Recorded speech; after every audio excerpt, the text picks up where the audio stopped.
Welcome everyone on behalf of Solarplaza, this new webinar, how to successfully tap into the Baltic PV markets. The agenda today will have two presentations. One is from Jonas Urbonas, who's head of corporate banking at Luminor, and one from Simon Sileikis, who's head of solar business line at Green Genius. I'm Nicola Kopidzanin from Solarplaza and also managing Solarplaza consultancy. We'll have, of course, also a Q&A at the end, but I'll tell you more about it just in 1 minute. For those of you who are not familiar with Solarplaza, we organize conferences and share knowledge within the solar industry. For many years now, with more than 190 conferences organized around the globe.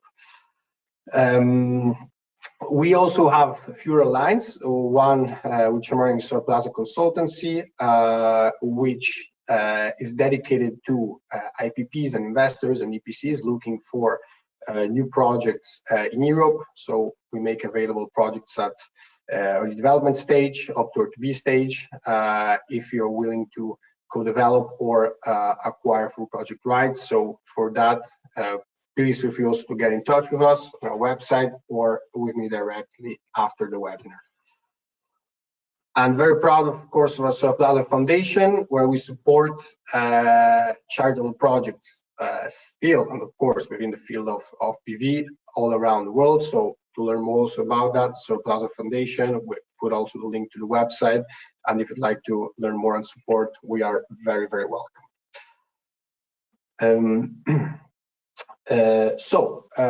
Given the fact that we are going to be talking about the Baltics PV market today, for those who are not aware, we are hosting the first edition of Solarplaza Summit Baltics in Vilnius on March 16th, with a pre-conference dinner the day before.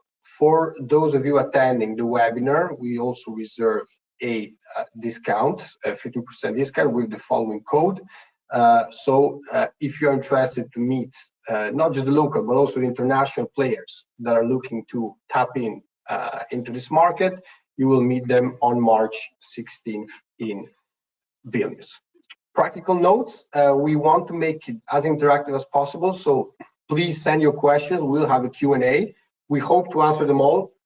If not, apologies up front, but sometimes there are a lot, so we also have to make our best efforts to filter them. Technical issues, my colleague Tom is in the background, so also please use the question box. We reply if something's not working, audio whatsoever. And yes, we will make the presentation slides and recordings available, and you will receive them via email. Just be patient, 1 or 2 days, and will be in your inbox. So I'm gonna introduce our first speaker of today, Jonas Urbonas, who is head of corporate banking at Luminor. Just as a short reminder, also both Luminor and Green Genius will be present at the conference, also during their panel, so you'll meet the gentlemen also there. Today we will be talking about financing PV projects, mid to large scale PV projects in the region. So Jonas, I'm going to leave the word to you. I'll remind once again our audience, feel free, send in your questions, and we will have the Q&A at the end of the webinar. Jonas, the stage is yours. Good afternoon. I hope you hear me well. So I'm honored to be here today and discuss one of the hottest topics nowadays. It's renewable energy development. Financing is essential for successful growth of the energy subsector. Therefore, banks' approach is very significant, and it may impact the pace, volume, and success of green energy development in the region. However, volatility in the market has been extremely high recently, and banks' approach may be very different across the market. Therefore, today I'm going to share our bank's approach. How do we view on solar projects development financing?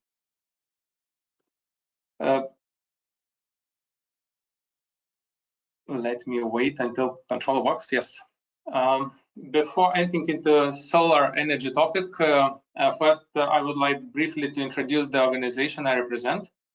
Luminor Bank is a Baltic bank established more than 5 years ago after DNB and Nordea banks decided to merge Baltic operations, and controlling interest has been acquired by one of the largest investment companies in the world, Blackstone. And currently our largest shareholders is Blackstone Group, owning 80% shares, and the rest 20% is owned by DNB Bank. We are the third largest bank in the Baltics, with close to 15 billion euros assets. Our equity is 1.7 billion euros, and our bank is involved in both in financing private individuals and corporate customers. So our lending market share, we possess it 17%, and only corporate lending portfolio takes more than 5 billion euros. Now let's move on to the essential part, and I would like to start with the first question. Is it the right moment to invest into solar energy today? And my answer would be yes, definitely yes, and it's the right time like never before. Why is it so? First, solar technology developed quite notably recently, and investment cost decreased by 60% during last 10 years. Solar energy actually became competitive due to, of course, prices, electricity prices came up. Also, the technology itself made the solar panels more efficient. But what's the most important, that currently solar energy is competitive to conventional power generation, and the most importantly, even comparing to what we had 5 years ago, solar energy doesn't need any more external support or subsidies in order to be bankable or financing. Second is electricity demand. It grows further across the globe, and the growth is even faster in emerging markets, as Baltic markets. Baltic market also could be treated as emerging market, which is really more rapidly growing in terms of energy consumption compared to matured Western European countries. And therefore, there's only not the right time, but also very good moment and place to invest into solar energy. Another aspect, that by 2050, European Union claims to become climate neutral continent, and solar power generation is inevitable to reach this goal. And the last but not least, everyone knows the recent changes in geopolitical environment after Russia invaded Ukraine. There is it is expected to be reduced fossil fuel consumption. So therefore, solar energy could be really very helpful for this purpose. Of course, I don't say that it's a risk-free business, risk-free investment, and there is certain that very notable risk appears here as well. Starting from electricity price.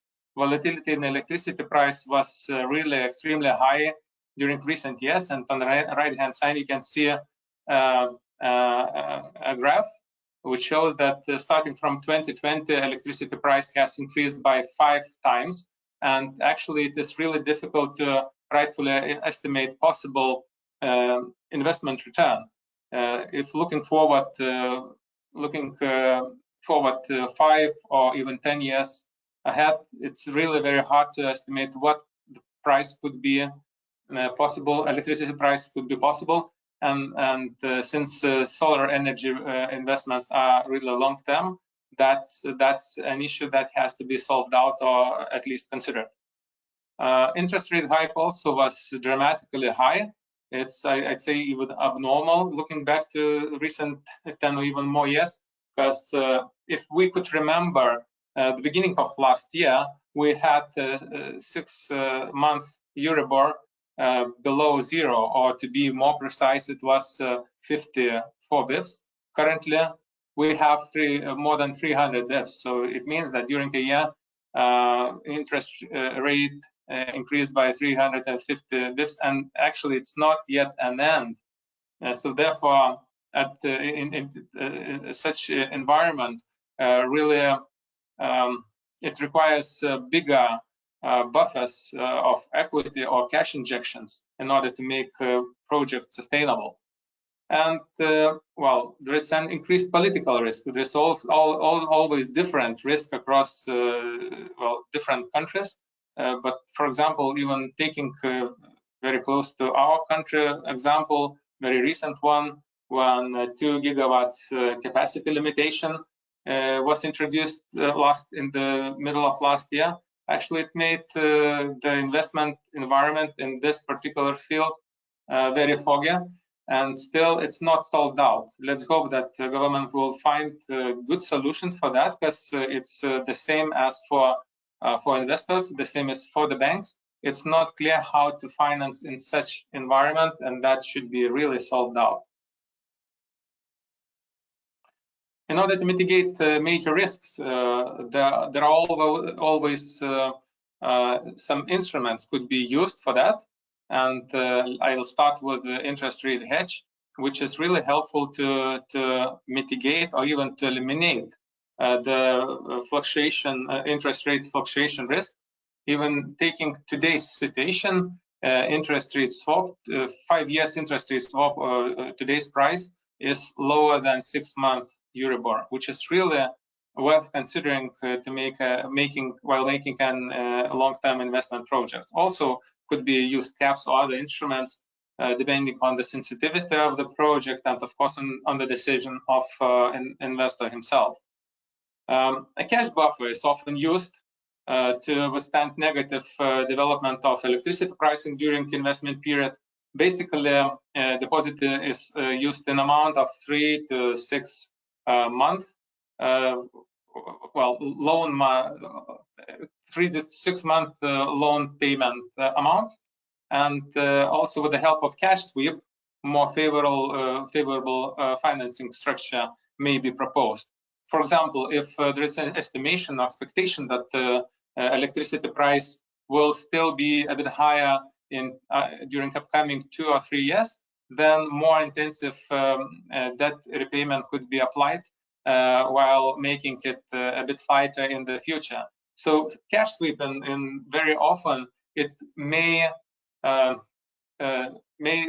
give such structure for financing that it makes some projects that from the first glance seems non-bankable, it may be bankable with different additional mitigators. Where credit repayment capacity comes from.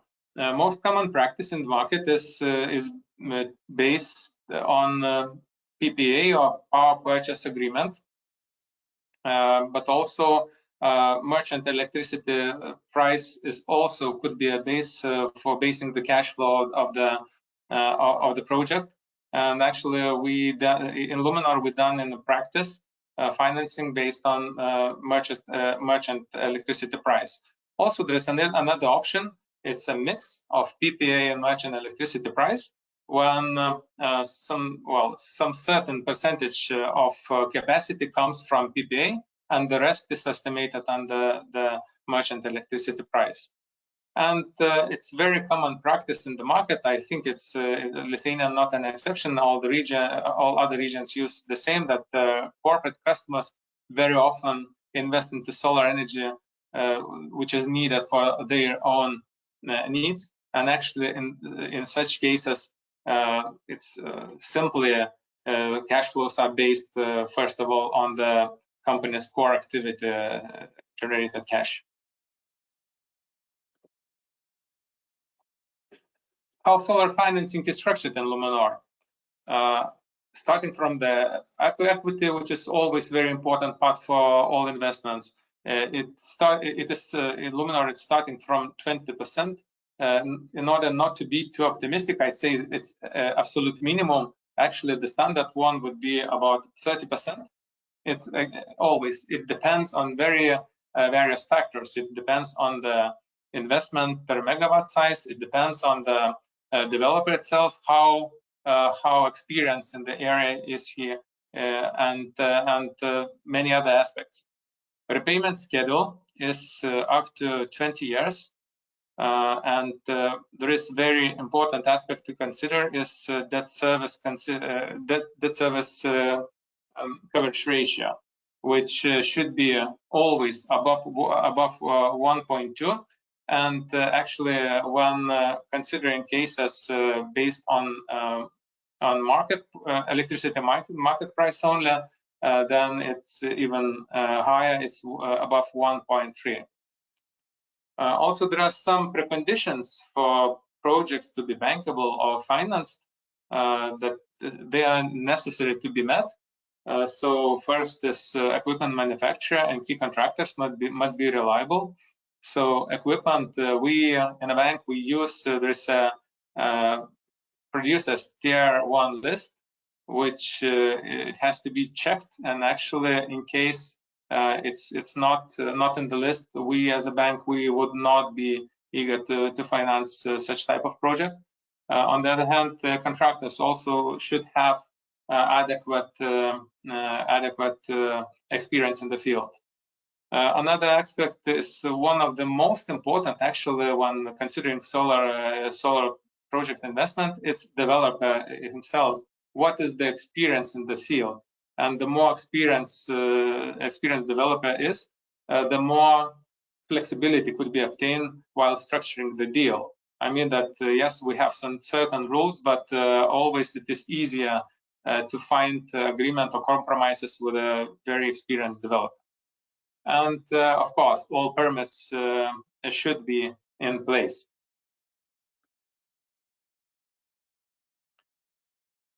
We as Luminor are active in the renewables financing, and we have prepared a relevant base for that, starting from formal one, like we have a renewable energy credit policy in place. It may sound externally very formal one, but I just wanted several words about it, because it's very important for everyone that us as a bank, as financial institution, having such a policy very for particular business area, it makes clarity for all of us, first of all, in the organization, what are the rules, what are the regulations and the limitations in financing, and that helps us to be very transparent to the market and to customers, what is doable and what's not. So actually, in the very initial phase, while meeting customers, we may tell whether we may be involved and we may become financial partners. On the other hand, there is an additional very important aspect that we don't have to discuss so long internally after we get the material for decision making, because we have clarity what's acceptable for us for not. And for investments, is actually one of the most important aspects, the speed of decision of getting financing. Another aspect is ESG policy, which also is very helpful naturally in sustainable business financing. We'll not expand into that in more detail. Behind us, there are investors and bondholders. There is a clear request from their side to grow sustainable business share in the credit portfolio. So that also increases our motivation to have and to increase our focus on renewables. And to illustrate in practice, it illustrates the last year that we had 100 million euros new loans provided for renewable energy in 2022, and one of really significant investments were done by our experienced partners, Green Genius. Total capacity of solar parks financed will produce 85 megawatts of green energy.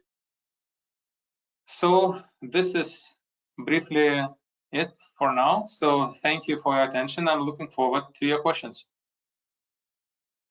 Thank you, Hans. And I think we can then indeed pass the ball, given that we were mentioning Green Genius, to the next presentation. Tom, let's also quickly have Simonas on. Simonas, can you hear us? Yes, I can hear you. Very well, very well. So we should give you now access to the next presentation, and we take it from here. Thank you very much. All right. As I said, good afternoon to everybody, and it's really good to be here, and it's good to promote and explain the solar PV development in my home country.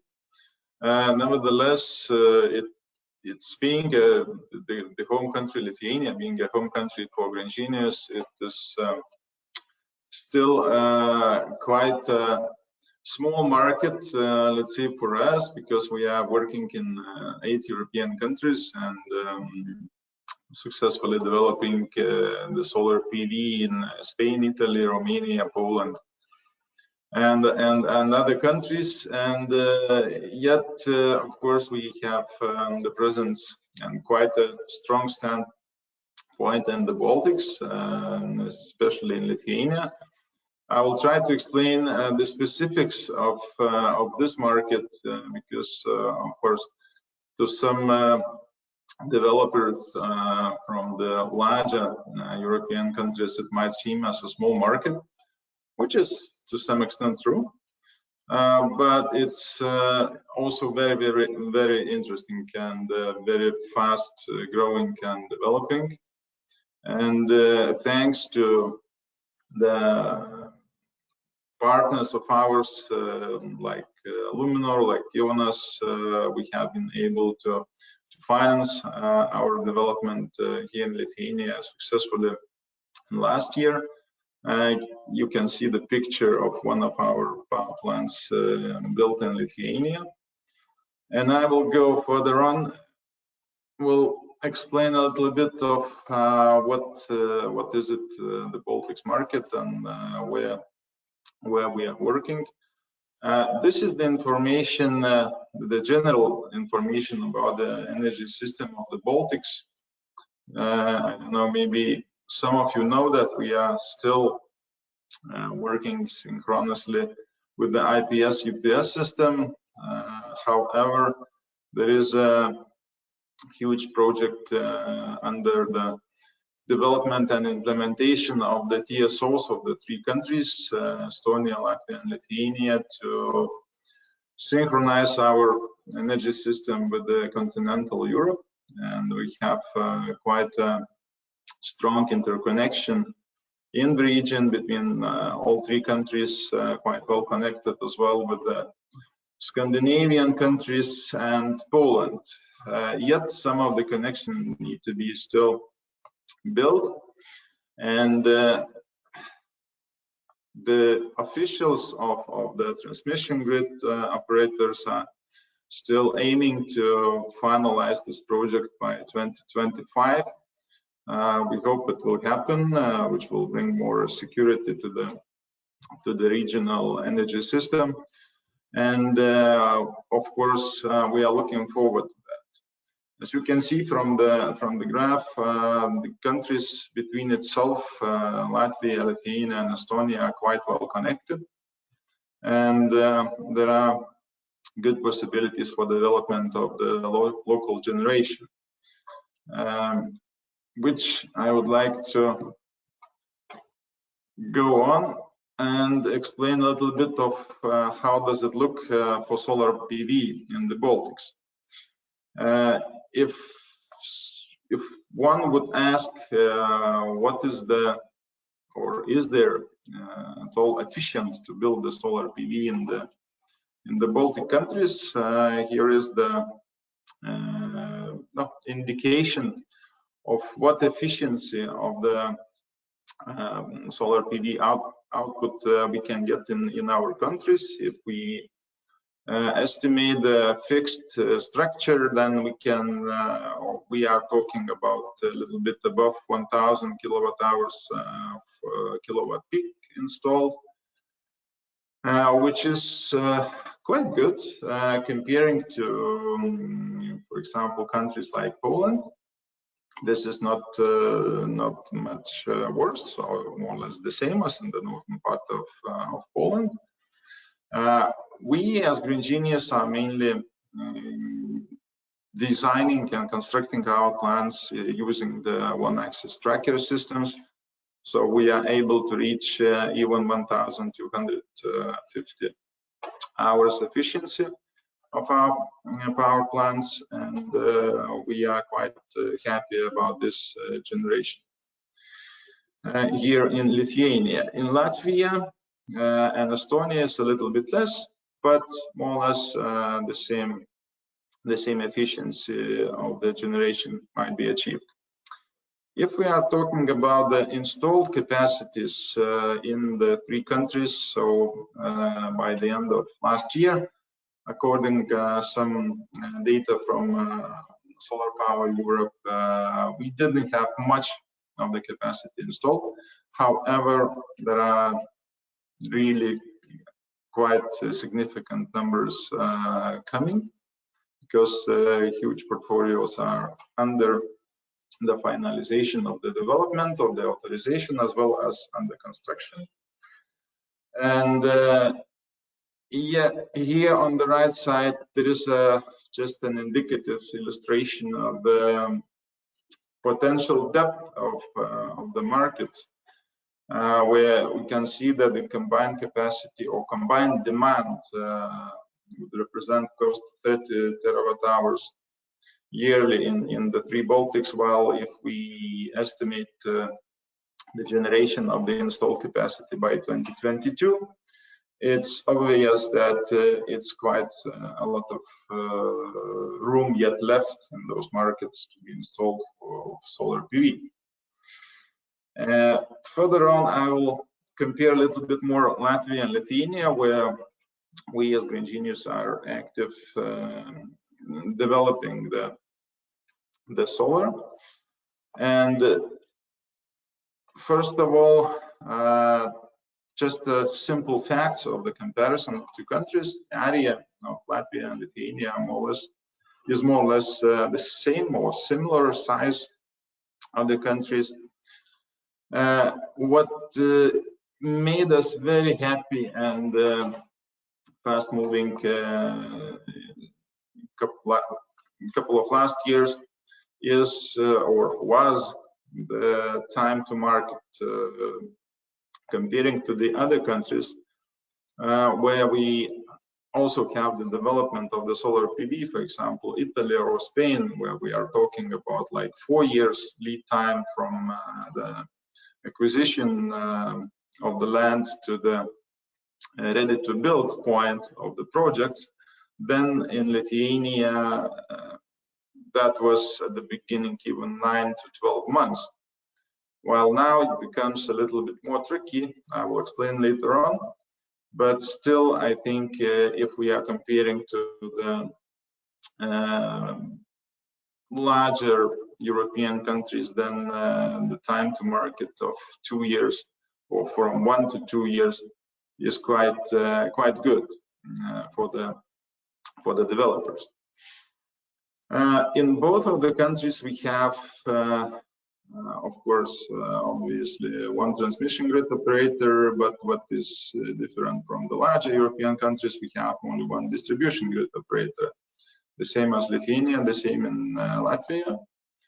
And the specifics of Lithuania also is that we have quite modern concept of so-called remote power plants, which we have been utilizing significantly, where the concept itself says that, or it allows the prosumers become the prosumers with the power plant constructed elsewhere in the country, not necessarily neighboring the usage point. So this concept was really well accepted, and we have been developing and constructing those projects already for the last period, and this drives the market of the medium-sized utility scale projects from 10 to 15 megawatts connected to this distribution grid, and it goes the development goes much easier and faster comparing to the large-scale utility projects above 50 megawatts, or we are talking about 100 megawatts, when it takes a little bit longer time. Comparing the environmental impact assessment, comparing it to the other countries, I'm thinking right now about the again, the countries we do have an experience like Spain or Italy. In our region, in Lithuania and Latvia, is easier, or we can even tell it's easy, because we do not have such a strict requirements in some of the areas where the Western European countries have. However, of course, there are the territories which where the planning and construction of the solar power plants is restricted, and that's obvious. However, the density or the population in our countries is quite low comparing to the territories. Of the density of the urbanization is rather low, and therefore there is really sufficient territories for the development and construction of solar power plants. Financing availability, which is again very important point for the developers. As Jonas have mentioned and explained in his presentation from Luminor Bank, the financing is available, and it is available from the local banks as well as from the other European structures, banks and financial institutions, depending on the risk appetite of the financing partner, and depending on the ticket size. The various scenarios and the partnerships are available. When we are going from the development to the construction already, then it is a little bit the specific of a small market influencing the situation, because of course it's obvious that it's incomparable on how many market players you can find in a country like Lithuania, for example, comparing to the country like Germany or Spain or Italy. So therefore, the competition on the construction contractors market is rather tough, but it's tough not because of the high number of the players, but because of the lower number of the players. And to some extent, you can start facing the lack of the supply towards the demand of the developers who want to construct the power plants more or less at the same time. Another story is in Latvia, where the solar development have started just recently. It's a little bit behind of Lithuanian development, and there we have been analyzing the market, and the availability of the construction contractors is even lower than Lithuania. But I believe that's only the question of time, and definitely the market will develop, and with the new power plants being or appearing in the market, of course, the contractors will follow. One of the points which Jonas have also mentioned shortly when talking about the political risk, which is not maybe the risk, but it's a little bit of a specific of the region, that despite the huge demand, or let's say good demand for the green power in the region, still there are some political discussions going on, and the limitations on how much of the solar generation versus wind generation might be accepted by the grid have taken place in Lithuania since middle last year. And I think that we are the only country in Europe which have the cap of 2 gigawatts for solar PV to be connected to the grid right now, and that's the law. Different discussions are going on right now in the political environment as well as in the media, and I do believe, I am the optimist, and I do believe that this situation will change, and we'll be able to definitely have more solar PV generation in the Lithuanian market, because technically, definitely, grid can accept more. It's a matter of utilization or the more efficient usage of the existing infrastructure, as well as utilization of the infrastructure which is being modernized and strengthened, which I have mentioned in the first slide, talking about the synchronization with the continental Europe project.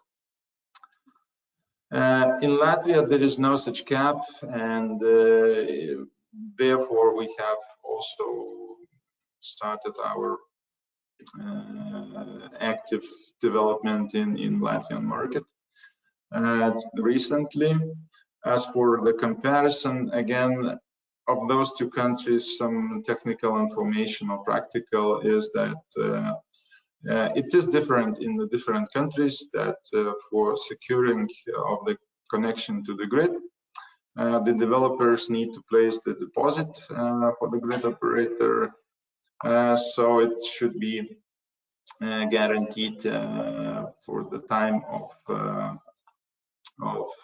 when the developer reaches the ready-to-build status for the projects and gets the building permit. So in Lithuania, it's 50,000 euros per megawatt as the security deposit. In Latvia, it's 21,600, and it's capped to 2,100,000, even if the projects are high. So this is a small practical comparison of those two countries. Sorry, I was not really giving the facts about Estonia, but we are not working actively in Estonia at the moment.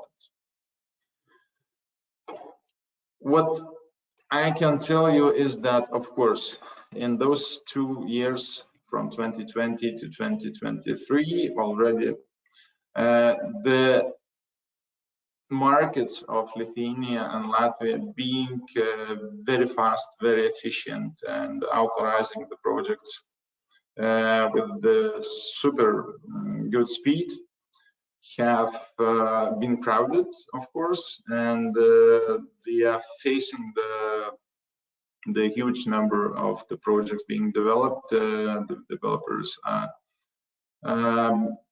authorizing them, and the grid access as well as the authorization procedures have become slower and a little bit more tense. And for a moment, I shall say that yes, I shall repeat myself, I am the optimist. I think there is still a lot of place in the market for solar PV, but it will depend on the other factors. Like, first of all, there should be the political will for the renewable energy and the strong political will. this, of course, influences a lot the success of the renewable energy generation development, as well as the interest of the investors to the particular markets. I really have a strong hope that this political will clarify the misunderstandings which we are having right now, and will enable the larger scale, fast development of the solar PV in the market again. What is also important that again, that's not unique. I think not for Lithuania or Latvia. It's quite obvious that everywhere, in order to be successful in the development, the local presence is absolutely important and vital. But again, as I say, this you can say for any other country in Europe. Financing availability is also important, and because of the higher speed of the decisions being taken and the quite fast or relatively fast authorization process, of course, the fast decision making for the developers as the corporate structures is vital. Otherwise, you will be just outraced by the more flexible and agile developers. When talking about green genius, back again, then just a small illustration on how do we look in our home market.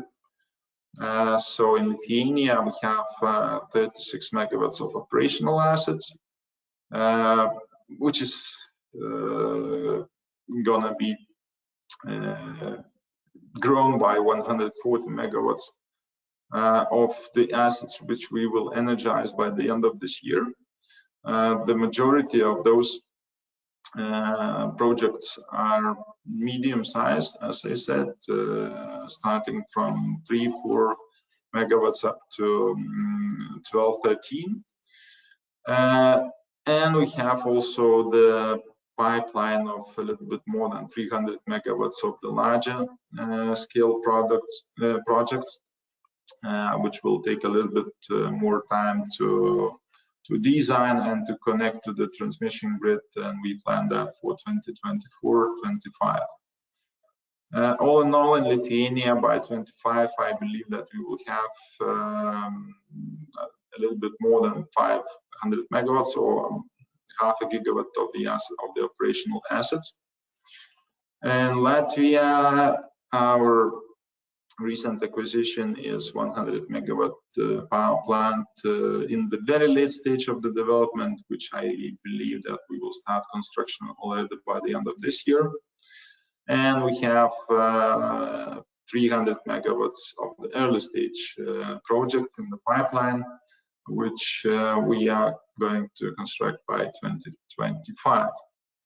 So all in all, that's close to gigawatt of the green solar generation in this region, which I'm really happy about, and that really contributes to the energy independence of our countries, as well as to the green generation in general. That's shortly about the development specifics in the region and the Green Genius as the developer. Thank you, and please ask your questions. Thank you, gentlemen. Let's move to the Q&A, and I would keep it in this story because we have quite some questions. So, Simonas, let's stay with you just for 1 second, because this is actually relates very nicely to the last slide. So, could you share perhaps your thoughts on Estonia's solar potential, and I deducted from the last slide that currently there are no plans for green genes in the country there, but if there are, what is the angle and your general thoughts there on the market? Well, Estonia's developing quite successfully, and they have already a good strategy and the good development of the solar. I just recently read the report on the solar development in Europe by 2022, and there is a comparison of an interesting parameter, which is the installed solar PV per capita. And the comparison of this particular parameter shows that in the whole Europe, Estonia is in the 6th place, because it's despite the fact that it's a very small country, it's most northern from the Baltic region. Still, the development of the solar is quite good in Estonia. However, I would see that market as quite, how to say, because of its size, it's would be quite difficult to squeeze in, because of the larger players already active, larger local players already active in this small market. So from this perspective, we have decided not really look into Estonian market, at least for now, but I do not have a strong plan or belief that it will change in the future. No, you need to understand that it's really very small market. No, absolutely. Thanks for sharing. Okay, I will move to Jan because some more questions related to the financing part. So, assuming there is a PV system combined with a battery system, so we have this project. How do you look at your credit requirements, and especially related to equity and the debt service coverage ratio for such a project? Do they improve? What are the requirements here on behalf of Luminor? Pardon me, the abbreviation. What is PV? What if we have a PV project combined with a storage system, with a battery system, if a ratio such as the debt service coverage ratio and the equity contribution from developer, if they change, if there is such a project, or do you still keep the same ratios more or less that you indicated during your presentation as requirement to finance such project? Actually, of course, it varies depending on the many aspects. So as I mentioned, criteria as absolute kind of limitation, as I mentioned that the initial capital injection 20%, it's the lowest possible, but all in all the repayment schedule would be very smooth to that. Actually, it's very relevant. 20 years. So actually, more or less, it would be. It very much depends on the development details and so on. So each case which we have been financing is really individual, and we have in portfolio. It's not as standard. So we have standard as limitations, and that's it. And each project is individual. Okay. So of course it's on a case-by-case basis. And just a question here also that came in, because before you mentioned the components, right? And of course we understand and assume that you were referring to tier 1 components that are only available for projects. The one question which came in, if there's a list which Luminor publishes or makes available related to which components and which brands are available. I don't know if we probably won't have time to get a whole list, but just to understand. Yeah. Sorry, didn't get that correctly. There is it's not our internal list, and it's actually the list we are getting it's official web-based, and it's the official list we can use. That and of course it's reviewed by us internally, but it's official list, and we can share it with our customers. Okay, very well, very well. Jonas, I'll move to you.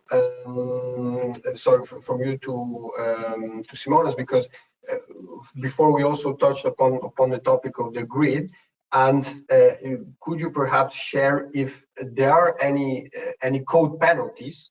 I understand the question in terms of missing deadlines in the countries that you mentioned. So just focusing maybe for now on Lithuania and Latvia, if such penalties apply for, as I understand the questions, for projects missing deadlines. Well, it's the very similar structure as in I think the majority of the other countries, is that this is exactly this grid connection deposit which I was talking about, is that when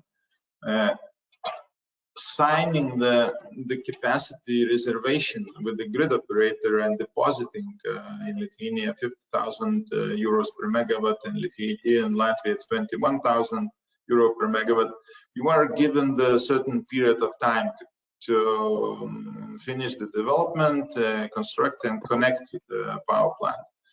If you miss that target, then of course you will lose the part or the full deposit which the grid operator have taken. For now, I do not know even one case where it would have happened, because all of them, they have been connected. But no, that works similar in the other countries. In Spain, for example, we are depositing 40,000 euros per megawatt.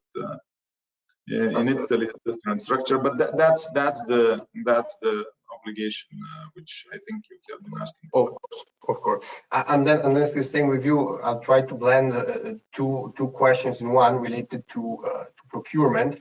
I don't know, of course, this can be shared, but here we're asked if Green Genius has a direct contract manufacturers, or do you work with wholesalers in those markets, and maybe what could you recommend in terms of procurement, perhaps also for new players in those two markets? Because again, we are already in the solar development for a number of years, and as I said, that working in the other countries, and our full portfolio is quite above 2 gigawatts already. So we normally, or usually, we procure the major equipment like the modules, like the inverters, like the structures ourselves, and we do have the good partnership when we are talking about the modules and inverters, of course, with the manufacturers like Trina, Jinko, Solar, or Huawei, or Sangro in the inverter market. The structures, if we are talking about the fixed structures or the D trackers, we work with the number of them, with the Italian producers, with the Polish producers, with the German producers. So it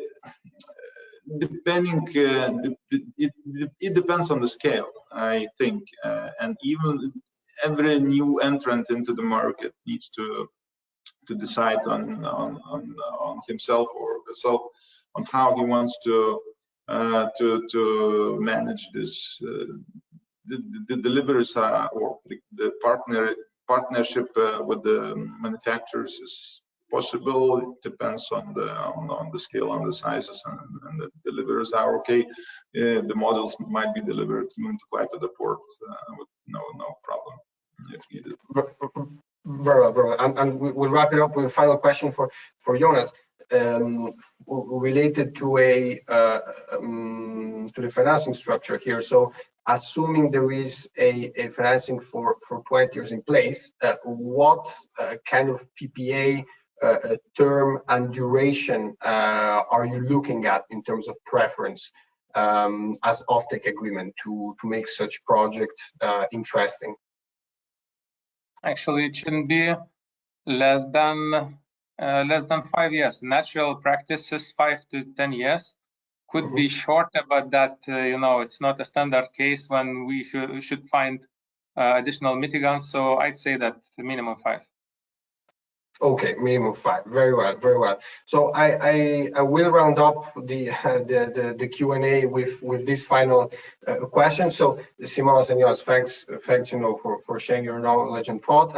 I will remind to our audience here to join us on March 16th, where both the gentlemen will be here. Solarplaza Summit Baltics. You can also make use of our webinar discount. Gentlemen, thanks again. Really appreciated your thoughts and presentations, and we will see each other very soon at Solarplaza Summit Baltics. Also, some more conference ongoing, Romania and Poland, for those that are also looking into other let's say parts of the Central Eastern European market. So to note down on your agenda. Jonas, Simonas, thanks again. Thanks also to Tom in the background for support, and hope to see you soon at our conference. Thank you. Thank you. Thank you. Take care. Good one. Bye bye. Bye bye.